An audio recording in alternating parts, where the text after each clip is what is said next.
President. Here's John Don talking to Megyn Kelly about the childless cat ladies remark. Candidate ever for young people was an 82-year-old man who called himself a socialist. J.D. Vance ridiculed for accidentally revealing explicit dolphin-based search history. Dan Pfeiffer is wrong on that front. Anyway, so this is J.D. Vance trying to address the childless cat lady's remark and calls out anti-family Democrats. But before we get to that, I must remind you of last night's Harry Enton moment. Okay, do I have that here? Does anyone have that on the docket? I'm not gonna watch Slavoj Žižek. Oh wait, hold on. We'll get to this. We'll get to the Olympic fits in a little bit. Didn't you QRT it? I did QRT it. You're right. I should just pull that up. So here, let's talk about Jedediah John Don Vance. Okay, a historically bad pick, like genuinely generational talent in just like sucking. Okay, sucking couches, maybe dolphins, it seems, but also just absolutely being a pathetic figure that even people that know him best despise. Let's take a look. He does worse in his home region at minus 16 points than he does in the average of all polls, which is a minus 5-point net favorability rating. So the people who know him best, the region that knows him best, they like him even less than America likes him. And of course, as you pointed out, again, in that kind intro, is he is historically unpopular for a VP nominee coming out of his first convention as the VP nominee. All right, so let's specifically look at some former Republican presidential candidates. What do you see? Yeah, you know, you mentioned Sarah Palin. How about Dan Quayle as well? These are two folks who I think most people remember as not being particularly popular. The amazing thing was coming out of their conventions, they actually were pretty popular. Quayle with a plus 15-point net favorability rating. Sarah Palin with a plus 26-point net favorability rating. Again, Vance at minus 5 points is just off the charts and falling off the chart in the wrong direction. Not up above the chart, but down below the chart. I mean, that's like, once again, vindication for the Bergamaniacs. That's number one. Number two, Bergamaniacs, we could have had it all. Okay, we could have had it all. But number two, this is what happens when you listen to Donald Trump Jr. on who should be your vice presidential candidate. And last but not least, this is what happens when you go for a guy who is a, so far, one-term senator in Ohio, a state that you already won by 8 points, who literally won his senatorial seat with a smaller margin than you did, as in he's less popular than you in this already red state. And there was another Republican, the governor of Ohio, on that very same ballot that J.D. Vance was on, that outperformed J.D. Vance by like 20 points. That is insane. Mike DeWine, who is obviously like a little bit more moderate on a lot of issues that matter to Ohioans, and that happens. You got like, you know, you'll have like sometimes a red governor in a red state that is not as red in his policies, that picks up a lot of votes from even Democrats and stuff. But like Mike DeWine was outperforming Jedediah Vance by 20 points, dude. That is insane that you did this. Like, it just makes no sense. Are you a racist? How could you not want this guy as your VP? This is what he ran on. Like, no, she didn't die actually. And also, she didn't get the fentanyl from undocumented migrants. Undocumented migrants play no role whatsoever on the trafficking of fentanyl, according to the Department of Homeland Security numbers. 90% of the drugs apprehended over the border are coming in through regular points of entry, and 91% of those apprehensions are conducted on American citizens. That's right. Not like actual card-carrying American citizens, not undocumented migrants at all.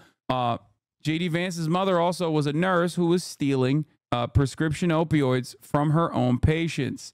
So she had nothing to do with undocumented migrants whatsoever. Anyway, now having said that, great campaign ad. I don't know how that guy underperformed the Republican governor by 20 goddamn points. But also, as you guys know, it was partially because Donald Trump, the dumbass, too comfortable thinking he's going to bully an old man who was already like deeply unpopular. Listen to his dumbass son, Don Jr. Here is Don Jr. trying to defend the JD Vance situation. Like, there's some of them are like, we don't even want white women. Like, it doesn't, like, we need to check like 3 or 4 boxes so you can end up in, like, if you're like, you know, a trans communist, this, that, and the other, like, you too can be the CEO of a Fortune 500 company with no experience whatsoever. He's actually spent real time with them. Like, and he's sort of, I would say he's the blue collar billionaire. And 15 years ago when I said it, people used to. Dude, just show this over and over again. Show this in Ohio and Trump will turn Ohio blue, okay? Like, ain't nobody is looking at this and going, yeah, no, this is a winning ticket. Like, no riz. When I say they're weird, this is what I mean, bro. They are gross. They are so gross that it's getting to a point where even other equally gross voters are like, oh, God, I don't want to be associated with that. Shit all over me. Like, what are you talking about? I'm like, you don't understand. And now they understand. What the borders are, wrote the article. It wasn't even like it was the same publication. It was the same journalist. I'm like, this you? Like, to literally save democracy, because it's literally at risk, JD. That's why I keep hearing notion that, you know, democracy is all things, but if the elite, meaning, you know, Barack Obama, the Clintons, a couple billionaire donors be like, okay, this isn't working. We're going to take everything we gave you. We didn't give you any other options. We threw, you know, RFK off the ticket. We basically tried to push anyone else from happening. So we gave you your only choice. You actually then chose that person, and now America is not there. Now they're pretending, no, she's a moderate. They did the same thing with Joe Biden. He's going to be so moderate. He's so moderate. Look, he's moderate. Yeah. The policies were not. I hate to say it, but like literally, no, like, but it's like me, a couple other people that we're friends with that are like, hey guys, here are the facts, but you're not going to get that. Honestly, you may not get that on. Yeah, they're besties. They love each other. You could tell, bro. Look at them. They're having so much fun together. Not a care in the world. You know what I mean? I don't know. That seems like it should be illegal. I'm reasonably fast. If you see me on Twitter, like I'll get out a mean tweet in seconds. Right. No, I'll get out a meme tweet in seconds, dude. Sick. Yeah. No, that's what like a guy with an HVAC business is thinking about. Is like, I know I make jokes a lot, but like, dude, think about it. Think about like an average American Republican, okay? Like maybe a lot of you are probably living in blue states, so you see exactly this type of Republican because deep blue districts, Republicans are exactly like this, the Groyper Republicans. But just like try to imagine, I don't know, try to imagine like your friend's dad or some shit who maybe owns like a catering business, right? Like living in Oklahoma, or a guy who owns a ranch or some shit, living in Texas. Like, I don't think that guy looks at this and goes, yeah, this is a winning message. Oh, this guy tweets really fast. I love that. Okay. I love how fast he tweets. Glenn Youngkin, dude, he was right there. He was right there. Fuck it. Burgum was right there.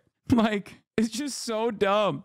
I don't think I'm going through a checkout process 7,000 times or whatever the statistic. It's over and over again. I mean, even if they're very average at best at what they're doing, of course, they thought of themselves as the elites, and yet none of these guys are exactly. They all copy everyone. The Marines thing, I'll sit behind a desk for a year or two, after I do all the other things because I want to get into politics. You did it first. Yeah, dude, like just this coked out rant about tweeting really fast. Sick, man. Yeah, these guys are the. That's the guy. That's the guy that Trump is listening to. The Democratic Party ousts President. Here's John Don talking to Megyn Kelly about the childless cat ladies remark. I got to pee Joe again. Biden and elevates Vice President Kamala Harris to the top of its ticket without a single vote having been cast for her in that role. In just a matter of hours, the media suddenly turning all of its focus seemingly to Senator J.D. Vance, Trump's running mate. Donald Trump's number 2 coming under intense criticism for comments he made 3 years ago about, quote, childless cat ladies, because this is what Americans who can't pay their mortgages care about. Senator Vance is here to respond to this controversy, but first we want to start by walking you through how it all began.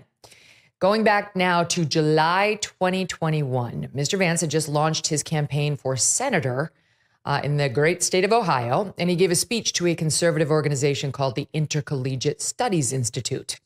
This was a speech essentially about declining birth rates, and they're bad, by the way, in the United States. They're at a 17-year low, and they continue to go in the wrong direction. and what it means for the future of this country. Mr. Vance talked about how he wanted to see the Republican Party as a pro-family party. He discussed the importance of children and brought up the fact that many top Democratic leaders don't have any kids, questioning what kind of a message the party as a whole is sending to young Americans. Take a listen. I want to take aim at the left, specifically the childless left, because I think the rejection of the American family is perhaps the most pernicious and most evil thing that the left has done in this country. Consider all of the next gen of the Democrat Party. See, they're doing it again, by the way. It's like you're supposed to just say they don't respect family values and then let people make inferences off of that, which can mean anything. It can mean that they don't like gay people. It's like, oh, they want to trans the children. That's all you need to say. They don't care about family values. That is a message that resonates with normal Americans to a certain degree. When you dive into it and get real nerdy with it, and you start talking about like, yeah, they don't care about family values, which when I say that, I mean like you need to strap up every woman that is capable of carrying a pregnancy to term to a baby incubation machine. All of a sudden, you're losing all those people who are like, whoa, whoa, whoa, I just meant like family values. I thought we were talking about like gay people, or I thought we were talking about, you know, making sure that America had strong traditional values. Like you literally give the game away. It is the exact opposite of the Lee Atwater strategy, the famous Lee Atwater strategy of like, you know, post-civil rights movement, you can't say the N-word anymore. So you say welfare queens, right? Like they forgot that you need the dog whistle. And that's partially on Trump because Trump literally took the dog whistles and just turned them into bullhorns. So these guys think they can get away with it, but their instinct is so nerdy that they have to turn this into like some kind of scientific racism, right? That's the problem. They forgot that you just say they don't care about family values. And then Democrats try to interrogate that. And then you go, why are you asking me these questions? I just mean family values. Like you're supposed to stand on it and just like give a wink and a nod. You don't, yeah, McKinsley moment is right. He's talking like a goddamn consultant. We need to eliminate redundancies type shit. Not nerdy. Their instinct is liberal. Exactly. The names are obvious. They're well-known people. Kamala Harris, Mayor Pete Buttigieg, who's now the Secretary of Transportation, Cory Booker, AOC. Think all these people. They're different. They come from different walks of life, different parts of the country. What is the one thing that unites every single one of them? Not a single one of them has any children. Look, a lot of people are unable to have kids for very complicated and important reasons. There are people, of course, for biological reasons, medical reasons, that can't have children. The target of these remarks is not them. It's important to point that out. It is one thing to recognize that there are people who don't have children. It's one thing to recognize that there are people who don't have children through no fault or choice of their own. But it's something else to build a political movement invested theoretically in the future of this country when not a single one of them actually has any physical commitment to the future of this country. Kids are the ultimate way that we find healthy people, at least I think, self-meaning in life. We should treat this as a crisis in this country. And we should send the signal to the culture that we are the pro-family party and we're going to back it up with real policy. Oh, you know what's crazy? I don't know about Megyn Kelly, but you know who has foster children and no children, no biological children of her own? Laura Ingraham. Like, that's how close to the chest this shit is, okay? There are so many Americans. There are so many Americans who are foster parents, so many Americans who are step parents, so many Americans who don't have biological children of their own. And this kind of argumentation just weirdly causes people like even Laura Ingraham to catch a stray. This is not Laura Ingraham. This is Megyn Kelly. Okay. Just letting you know, don't mix up your blonde Republican commentators. Okay. Now, because Mr. Vance named names in his speech, it caused some headlines at the time, mainly because Vice President Harris is not a mother of her own biological children, but she's a stepmother. At the same time, Secretary Buttigieg did not have any children, but about a month later, he adopted twin babies. So a few days after those remarks, back in 2021, Mr. Vance went on Tucker Carlson's show on Fox to address some of the blowback. And that's when he made the comments about the childless cat ladies. Watch. We're effectively run in this country via the Democrats, via our corporate oligarchs, by a bunch of childless cat ladies who are miserable at their own lives and the choices that they've made. And so they want to make the rest of the country miserable, too. And it's just a basic fact. You look at Kamala Harris, Pete Buttigieg, AOC, the entire future of the Democrats is controlled by people without children. Well, the Harris team recirculated the comments this week, leading Democrats and the media, the same media, currently rewriting. You know when I get mad at Rad Libs for like leaning into the cartoonish depiction of like liberalism and the way that Republicans try to portray the entirety of the left as like hysterical, emotional, and you know, incredibly moralistic woke scolds. Like there's no reason to lean into that message and become that thing that people try to portray you as. This is the Republican version of that. Okay. Democrats, not usually, but at least like as a whole, broadly, try to portray Republicans as these like bloodless sociopathic weirdos who are trying to do Handmaid's Tale. Handmaid's Tale is basically like the most common meta, right? Whenever talking about the Republican Party, especially post Roe v. Wade or Handmaid's Tale, not Handmaiden. I don't know what the fuck called. I didn't watch it. Okay. Why would you literally voluntarily put yourself out there? Okay.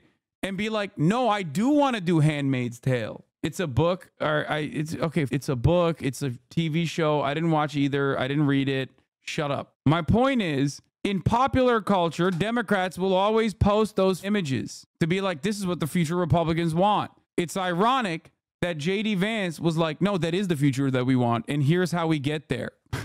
Like, that's so stupid. What a stupid thing to do. What an objectively dumb thing to do. Why would you voluntarily posture from an objectively unpopular position that your opponent is constantly trying to portray you as? Writing history to tell us Kamala Harris was never the border czar, to immediately pile on cue. On Tuesday, Hillary Clinton shared it on X and sarcastically wrote, "What a normal, relatable guy who certainly doesn't hate women having freedoms. Literally, your husband has been accused of repeated sexual assaults. So take a seat, madam." On Wednesday, actress Jennifer Aniston weighed in, writing, "I truly can't believe this is coming from a potential VP of the United States," and urged Senator Vance to think about his own daughter, hoping that she might never need IVF, which she accused Mr. Vance of being against, which, as we pointed out yesterday, is not true. And it did not end there. Watch. How dare you? You never. Wait, am I crazy, or didn't Megyn Kelly literally leave Fox because of sexual assault and like routine harassment? Am I crazy, or is that like one of the other? Wait, what? Yeah. The new film Bombshell, which has recently snagged 2 Golden Globe and 4 SAG Awards nominations, tells the true story of the sexual harassment scandal that took down Roger Ailes, the head of Fox News and a kingmaker in the Republican Party. Ailes was an imposing personality. 2016 sexual harassment lawsuit brought against Ailes by former journalist Gretchen Carlson kickstarted an internal investigation at the news network and eventually a wave of sexual harassment claims against Ailes. Megyn Kelly, at the time the rising star of the network, was among the women to report experiencing harassment at the hands of the network in total. In total, more than 20 women accused Ailes, and he was forced to resign from his position in July that year. He died later at 77, a year later. Why is that a no? She wasn't saying sexual assault is good or something? No, she's literally talking about, she's personally talking about defending the Republican Party on women's rights issues. What do you mean? You think that this like is not contextually important? Do you think that this is not like, do you think that this doesn't play a role? Like, you think that like if you're running around defending the Republican Party specifically on the issue of like women's reproductive rights or any kind of women's rights issues, if you're trying to defend the Republican position, okay, telling a woman to shut the fuck about JD Vance because of her husband, okay, like I hate Hillary Clinton too, but she literally told Hillary Clinton to shut up. Yeah, shut up and dribble because of her husband. And she's like, that's kind of a weird position to land on, considering that you literally left Fox News because you were, you know, a victim to sexual harassment. Don't you think that that's important to bring up in this situation? Never had a baby. Your wife. is weird to run cover for the ideology that has personally harmed you. I've had a baby. You know who else didn't have kids? George Washington, the father of our nation. Like Kamala, he raised Martha's children. Because they invalidate even the idea of women who use IVF to get pregnant, or women who don't have children, or women who are stepmoms. Like, none of those are valid women to them. Those women don't matter. They're trying to reinforce this message that the only valid version of America is the America where white women didn't leave the home. My kids are older. Does that make me childless? I want to qualify. He is falling into the line of Donald Trump, offending women, offending minorities. So if you have stepkids, J.D. Vance is saying that you should not have as many rights as everybody else. Like, this is a person, him and the former president, they want to control women. Jesus did not have children, right? Joining me now, GOP vice presidential candidate, J.D. Vance. J.D., Senator, welcome back to the show. It's great to see you. Good to see you, Megyn. Thank you. So Jesus didn't have kids, therefore you are wrong. What were you trying to say? I guess they're comparing Kamala Harris to Jesus. I don't know. That doesn't make a ton of sense to me, Megyn. But look, I know the media wants to attack me and wants me to back down on this, Megyn. But the simple point that I made is that having children, becoming a father, becoming a mother, I really do think it changes your perspective in a pretty profound way. This is something, of course, we've recognized for hundreds of years in this country, that human civilization has always recognized. But there's a deeper point here, Megyn. It's not a criticism of people who don't have children. I explicitly said in my remarks, despite the fact the media has lied about this, that this is not about criticizing people who, for various reasons, didn't have kids. This is about criticizing the Democratic Party for becoming anti-family and anti-child. We have to ask ourselves, Megyn, why do we have masking of toddlers years after the pandemic ended? Why do we have the Harris campaign coming out this very morning, Megyn? Yeah, no, this is good narrative, man. Yeah, no, let's talk about a policy issue that was at the forefront of the Republican agenda in 2020, dude. Like, it's 2024, man. Like, what child is being forcibly masked? Like, being anti-masking in 2024 is a wild position, demonstrating the best instincts. Personally, I think demonstrating the best possible campaigning strategy here.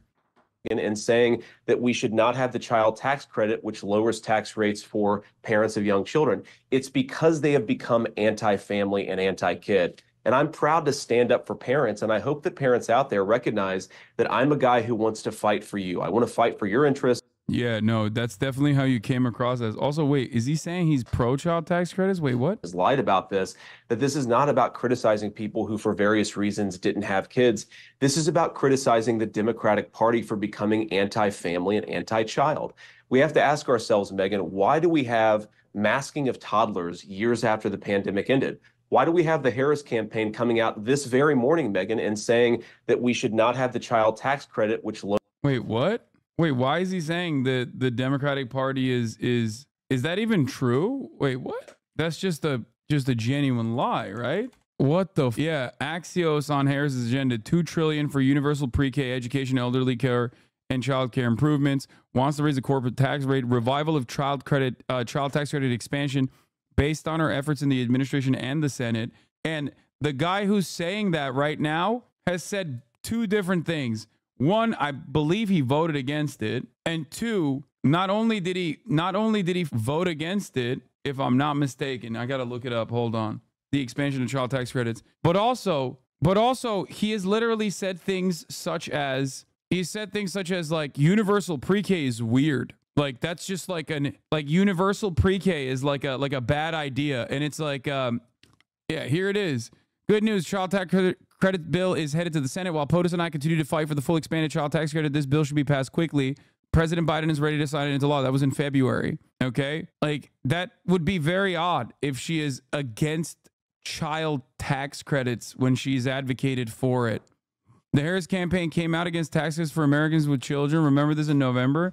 Is this like the new meta? Is that the new meta, is just like to lie about it or something and to be like, no, we like the child tax credits? Wait, that's sick. The new meta is just like making shit up? I mean, I'm with it, because this means that they are on board with the child tax credit. I mean, it's not the new meta, it's the old meta, but like making stuff up like this, chat, this literally is like saying the Democratic Party just came out with further restrictions on abortion. Hello? This is literally like, this is not something you can lie about in this regard. You can't lie about this because it's just like, there's so like the media will pick this up and immediately be like, this is the dumbest thing that they could have ever said. And it also makes them seem like they're on board with the expansion of child tax credits, which as far as a policy prescription goes, is a Democratic Party policy that the Republicans voted against. Yeah, just the easiest solution in this circumstance. It's an article framing poorly from Daily Caller. Harris campaign staffer appears to come out against child tax credit. This is what they're running on? A high-ranking Harris campaign staffer called giving people with children a tax break vile on social media. Wait, what? J.D. Vance's attacks on childless Americans is vile. He called for higher taxes on those without children. That's what they're trying to frame this? That's it? That's what this is? Oh, they're awesome. They're awesome. This is amazing. Hey guys, on life support, Senate Republicans are prepared to sink the child tax credit bill. A $78 billion package of tax breaks for families and businesses passed in the House with an overwhelming bipartisan vote. But key GOP senators demand big changes or else. And if I'm not mistaken, one of those senators was Vance. No? Wasn't JD Vance one of the people? Or maybe he was.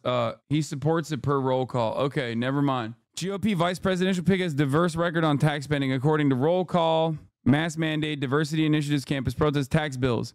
Okay, 3 tax bills, impose higher taxes on college university endowments, tax legislation.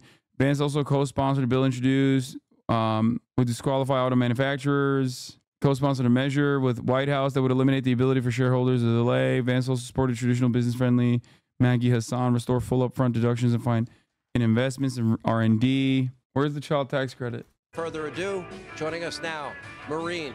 Vance among the growing group of Republicans who support expanding the child tax credit, which provides money to low and middle. Okay, I was wrong. He didn't do that poison pill shit. After Trump expanded the child tax credit, the passage of Tax Cuts and Jobs Act 2017, families are now eligible for up to $2,000. In 2021, he tweeted his support for a proposal that would give $12,000 tax credit to married parents who have children under the age of 13. Married parents. A lot of good ideas out there on how to directly help parents. Instead of giving them only one option, this is a good one he wrote. The Megyn Hasan part at the bottom of the article. Hasan's bill incorporated $79 billion tax package negotiated by Ron Wyden, House Ways and Means Chairman Jason Smith, who grew up in a poor family receiving government assistance, spoken positively about the elements of the Wyden-Smith bill, which includes an expansion of child tax credits for low-income households. The bill faces opposition from Senate Republican leaders who believe it would reduce incentives to work. Yeah. This is such a wild way to swing, and it's such a dumb way because it's literally on the Republican Party that this didn't pass. So for him to turn around and be like, "Oh, it's the Democrats that don't actually want this," is so funny. I don't think it'll work. Like, there's no way the media would let, especially because the blood is in the water and there's a feeding frenzy going on with respect to JD Vance's unimaginably unpopular positions and his underwater approval rating. I think that there will be an immediate backlash to this kind of thing. I don't think that they let this go. Underwater, like his position on dolphins, yes. I think it's only right the mainstream media start heavily reporting on the factual couches. Are these CTC being a reduction in taxes for those with children versus increasing taxes on those without children are two different things. He's only supported the latter. Yeah. I don't think that JD Vance wants an expansion of child tax credits. I think he wants to tax people without children more, which, by the way, here's his take on the matter. This is pretty funny, trying to play fast and loose with this, by the way, because it has even left people like Barstool's very own El Presidente to go, what the f are you saying?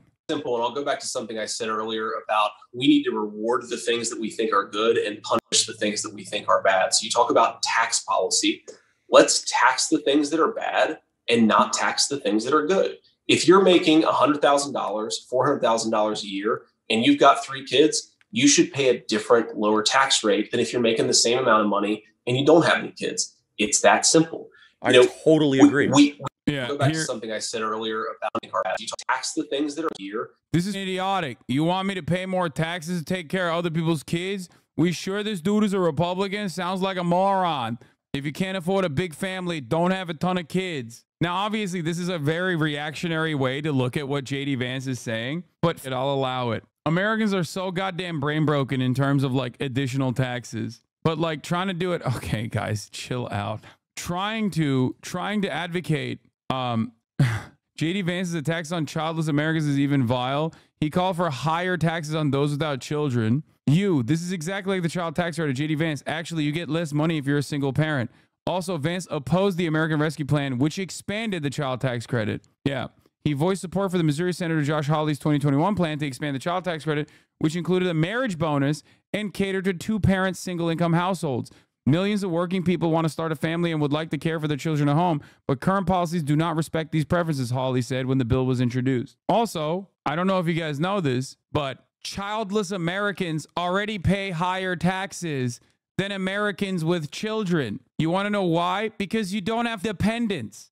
So what he's talking about is like literally trying to just simply tax people without children even more than that, exclusively to, I guess, like in his mind, he thinks that this will create a structure where people literally people will get married more. Yeah. The child tax credit without any sort of additional qualifiers simply just cuts child poverty in America by half, which it did, by the way. Harris said at a political event in North Carolina last week, this was real. This was a real thing. It was ridiculous that it didn't they didn't expand on it or didn't continue it or couldn't continue on it, partially because of the Republican Party. Biden's fiscal year 2025 budget aimed to restore the 2021 child tax credit increase, and House lawmakers in January passed a bipartisan tax package, which included a child tax credit expansion. However, the bill's been stuck in Senate. The enhanced tax break is a huge priority for Democrats, said Garrett Watson, senior policy analyst and modeling manager at Tax Foundation. Do you think tax credits for children are bad? No. What? No. There's only one way to offer money to Americans, and that's by functionally cutting taxes or offering tax credits. It just sucks that that is the reality. But I never said that. I said the exact opposite. Oh, I thought this guy was going to try to do a 3-minute ad break debate by being like, well, you never said that there will be a 3-minute ad break at the top of the hour, but there is one unless you subscribe for $5 or for free. That would have been a better opportunity for you, sir, even though you didn't take that opportunity. You know, here's a 3-minute ad break now, by the way, everybody. Now, if you want to break from that, you can use a Twitch Prime. It's kind of like a tax credit, okay? As long as you have an Amazon Prime account that you haven't used on your favorite broadcaster, and you can use it here, or you can get gifted a sub. It's kind of like socialism that way. Here's the 3-minute ad break now. What? Missing the biggest moment of your wife's career because you're busy queening out with WeHo gays, LaMaFao. Emhoff also told the story about being caught by surprise. Oh my God. Oh my God. When he said he happened to be in Los Angeles with a gay couple, friends of his, after taking a 1-hour soul cycle class with them in West Hollywood. We're out there having coffee, messing around and talking. Messing around. Douglas Emhoff is gay. But that's neither here nor there, okay? So now it's like after the announcement has gone out, my friend's partner said, you need to look at this. And I said, what?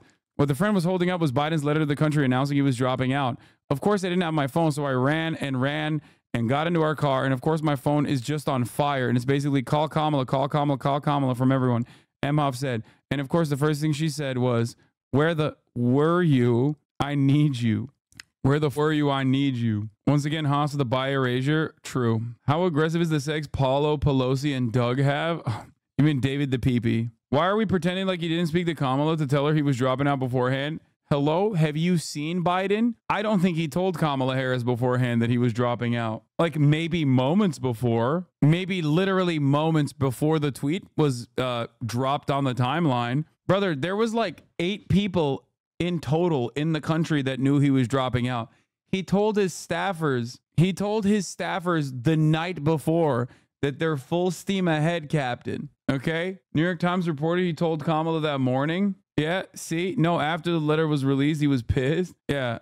I thought I heard a PSA guy say Biden informed his staff 1 minute prior to posting the tweet. That's what they want you to think? No, I believe that. I 100% believe that. Half of his re-election campaign staff found out from the tweet, brother. You're crazy. Morning, Rebecca. Vice President Kamala Harris is racing to rally support across the country. With the election now just 100 days away, she is aggressively going after Donald Trump and hitting that campaign trail. Hi. Hey there. This morning, Vice President Kamala Harris getting a major endorsement and revving up her campaign. We called to say Michelle and I couldn't be prouder. Okay, we saw all this stuff. Rallying one of the nation's largest teachers' unions in Houston, Texas. Bro, you can't be rallying one of the largest teachers' unions in the nation and then simultaneously go with Josh Shapiro. That's all I'm going to say, okay? You can't do both. You can't be pro teachers' unions, which is phenomenally important, while simultaneously having your VP be a guy who is seeking to abolish teachers' unions by pushing for a right-wing bill, a Republican-backed bill. What? Oh, this makes sense. Donald walked out on the family when JD was a toddler. When JD was 6, his parents officially divorced after his father left the family a few years prior. He reflected in Hillbilly Elegy how his mother informed him of the divorce by telling him he'd never see his biological father again. It was the saddest I had ever felt, he wrote in his memoir. Of all the things I hated about my childhood, nothing compared to the revolving door of father figures. One of the funniest moments about this is that his dad's name is Donald. That's crazy. Oh my God. His entire worldview is okay. I'm not a firm believer on the idea that like he got panned by critics when the Netflix show came out and that's why he became a Republican. I don't believe that. Okay. That's when he became like a Trump guy. I don't believe that, but I do believe that this is the reason why he's constantly talking about like no fault divorce. Now we know daddy issues is like motivating him to come out and look like an unhinged sociopath. Every time he talks about women having bodily autonomy as it pertains to both reproductive rights, but also as it pertains to divorce. Maybe life would be different. Maybe life would be different if the government forced his father not to leave. Because like, here's the thing, right? For him, like this is like his Israel. You know how like Biden is just like weirdly so pro-Israel out of nowhere, and people constantly tell him like, dude, like dial it back. What the f are you doing? Like you're coming across really unhinged on this issue. And he's just like, I'm a Zionist and I've always been a Zionist. JD Vance's Israel is this. What Israel is to Biden, denying women bodily autonomy is to JD Vance. He just has this like unimaginable commitment, despite the fact that it plays really poorly with the broader electorate because of his own personal convictions. I love that. And no, I don't mean like Israel is Joe Biden's daddy, chat. Bro, go look up the name of Kamala's dad right now. Yeah, I know. It's Donald J. Harris. Or Donald J. Sterling Harris? No, Donald J. Harris. I don't know why I always say Donald Sterling. I know Kamala's dad is a Stanford professor, and he is a Marxist economist, as a matter of fact. I always got Donald Sterling in the mind. I don't know why. We want to ban assault weapons, and they want to ban books. We choose freedom. The vice president dropping her first campaign ad featuring Beyonce's song Freedom. Okay, get to the tax credits, man. Quickly pitting Trump's words. We saw this shit already. If you're making 100. Wait, oh, we watched this coverage already. Okay, never mind. It just like briefly touches on it in the coverage. I thought there was more. I thought there was a further.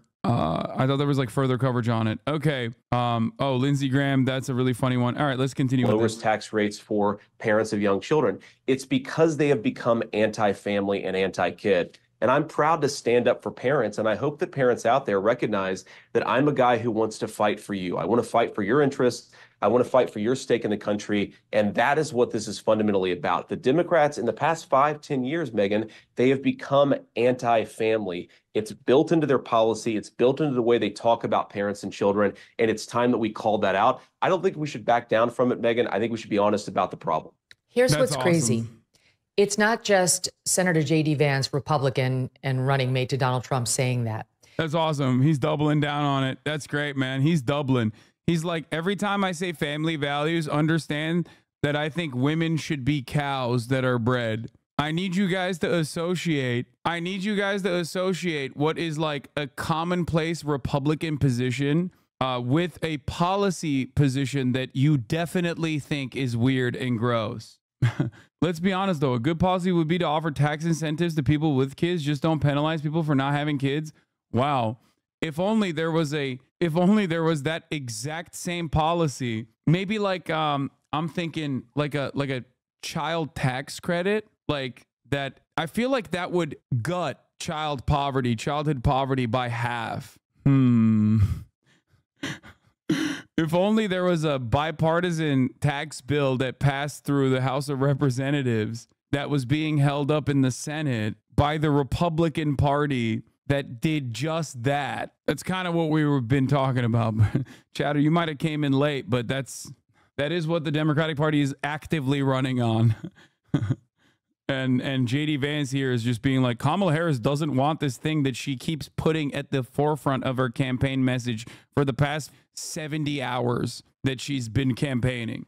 Just recently, there was a long piece, June 10th, 2024, in the New York Times, and another one in the New Yorker, highlighting a book that's called What Are Children For? On Ambivalence and Choice, in which the authors, leftists, liberals, got deep into this very problem and chastised their own side for the reluctance to have children and the messaging to young women about priorities. It's not just a Republican thing. The honest liberals will admit themselves that somehow the Democrats are running away from family as one of their previous old core values. I'll just give you a couple of excerpts from the New York Times piece by these two authors, Anastasia Berg and Rachel Wiseman. Again, this was a month ago.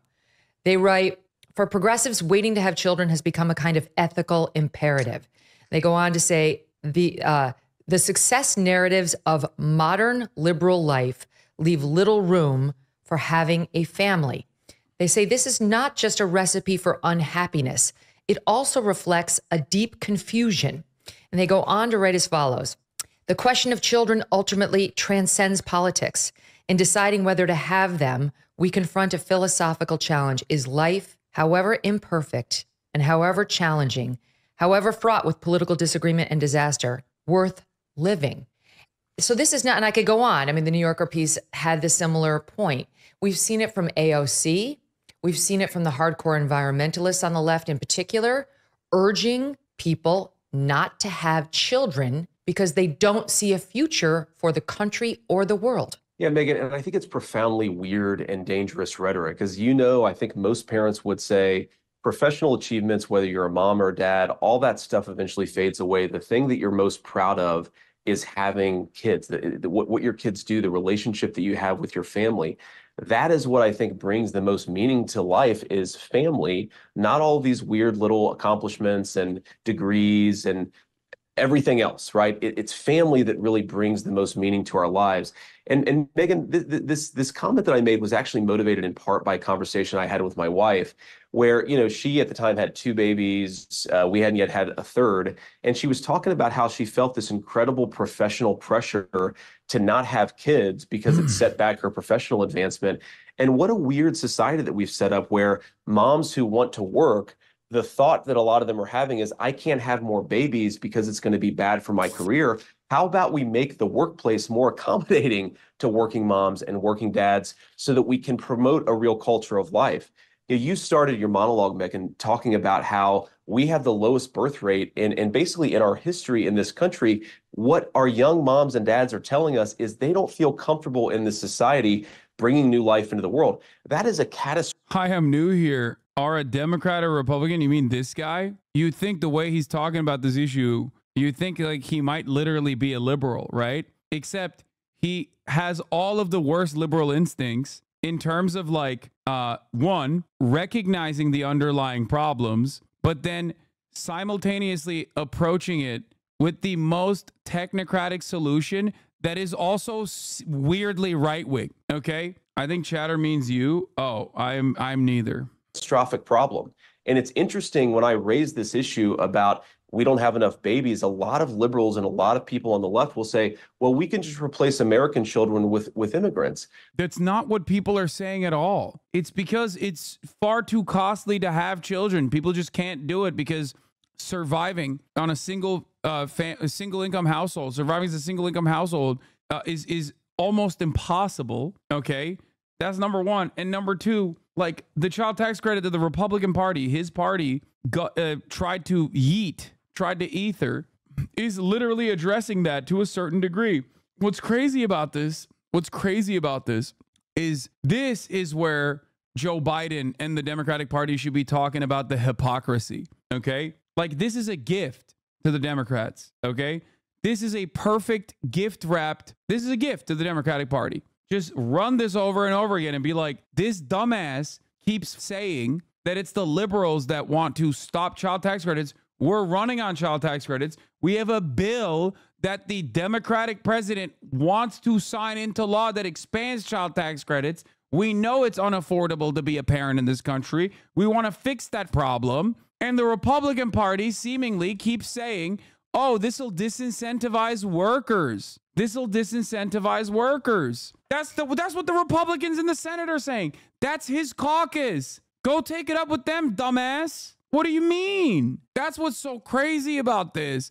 And not only that, but also there's another thing that I want to find here. I don't know if you guys have the, do you have the time when he called like universal pre-K to be like weird? That was a great moment for him as well. Or he was like, oh, that's what elitists want. Oh yeah, here. I found it. He said, he didn't even say it was weird. He said universal child care is an attack on the working poor.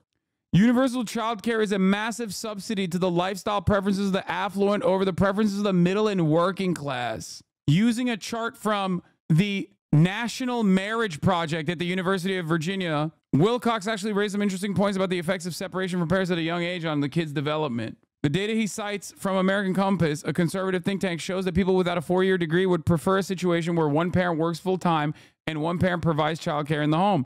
That's fair and honestly unsurprising as far as the options available in the survey go. I can see how that one is more appealing to many people, especially people whose low-paying jobs, quite frankly, suck.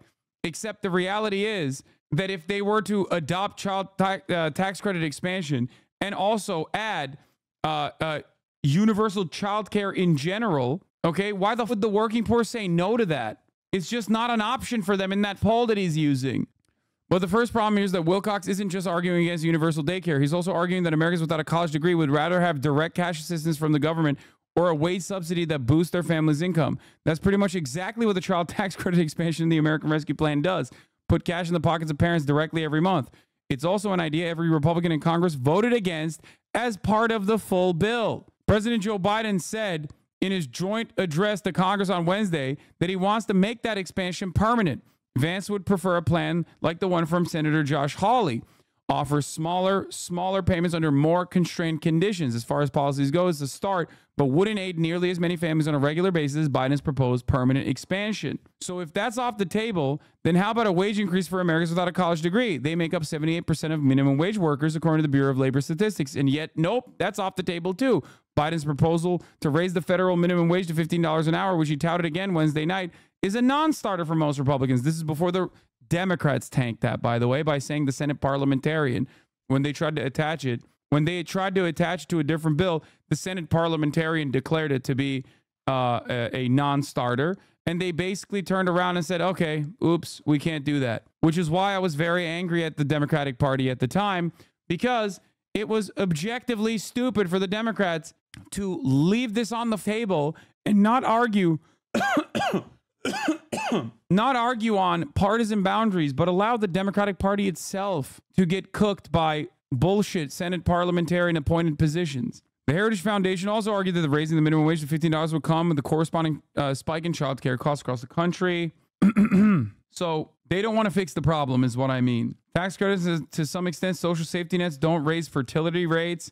There are many examples from the EU. Brother, what are you talking about? Who gives a shit about raising the fertility rates? What kind of nonsense is this? The American fertility rates are high specifically as a consequence of immigration. That's it. Yes, more developed nations have less children. Why are you talking about the necessity to increase the fertility rates? What? The irony of people talking about the increase or the necessity to raise fertility rates is that it almost always comes from who will never raise the fertility rate on their own because they're not getting pussy. Okay? Worry about your own damn fertility rate, dog. You ain't getting no pussy with this kind of incel attitude, okay? How about you worry about your own shit? It's always the chinless talking about the fertility rate and how it must be increased. It's like, bro, go to the gym. Stop reading these right-wing blogs and shit, okay?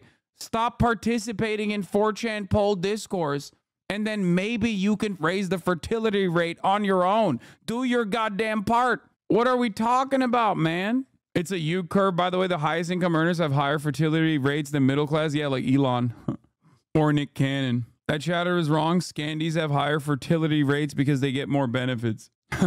I mean, Donald Trump said, I'm going to come. And Kamala said, do not come. Make up your own thoughts and their positions on the future of America. True. Okay, you got him. You got me there.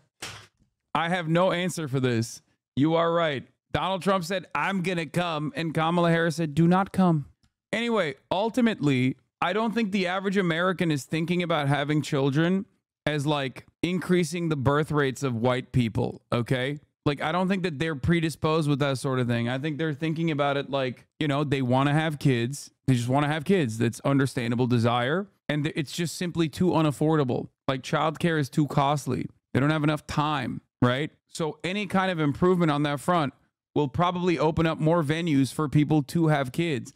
That's it. The notion that like people are like, oh no, I have to have children because we need to breed out these immigrants or whatever is not a real issue that like even the most racist white American is thinking about, unless they're like straight up in the Klan or something. Okay, like there's levels to this shit, which is what I try to explain to people all the time. There's levels to it. Okay, like no one is that ideologically committed to white supremacy that openly unless they're like Elon Musk or a Klansman. Okay, the average racist living in a red state is not thinking about it on those terms. It's very stupid to make it seem like the average racist American is thinking about it on those terms.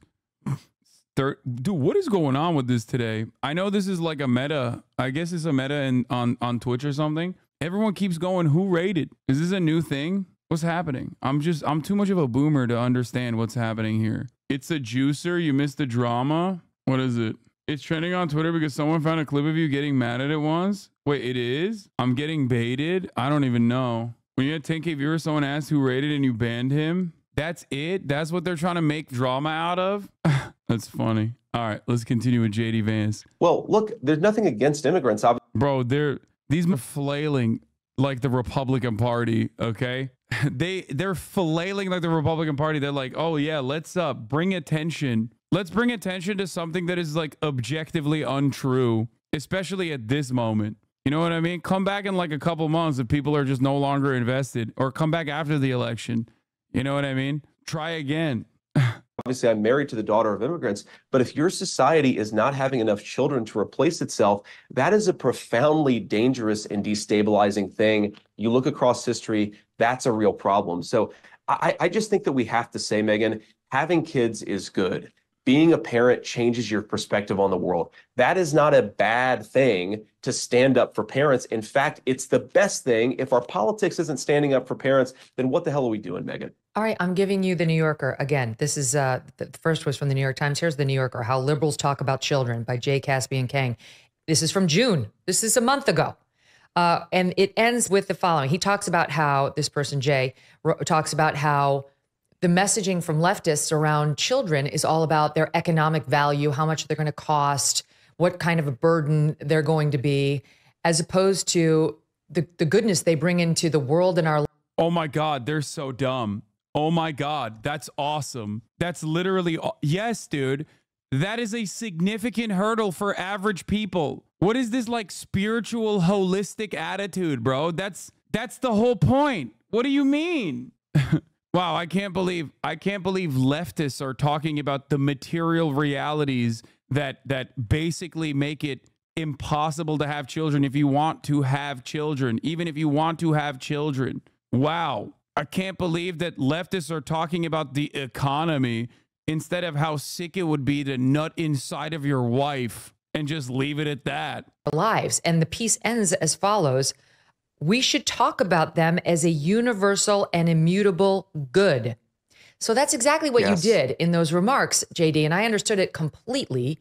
And I think even the left, if they're honest, understand. Perma renters with like 8 roommates, okay, trying to make ends meet and still barely making a bag. At when the weekend comes around, maybe you're using like the little bit of disposable income you have to go out and like feel like a human being again.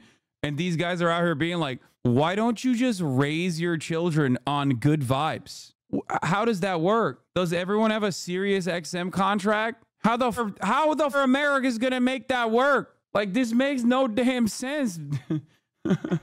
Hey, what's up? I'm gonna have a child and I'm gonna feed that child with good vibes and good vibes only, because it fills my heart with joy to have children, which is precisely why you should you should have a child and then become homeless and then figure it out afterwards. That's probably good. Understands that piece of it. Do you think America? Anyway, that's fire. Now that Vice President Kamala Harris. That's fire. But yeah, JD Vance also, I feel like I missed this part, but didn't JD Vance in that interview tell Megyn Kelly? I guess I like didn't hear that part.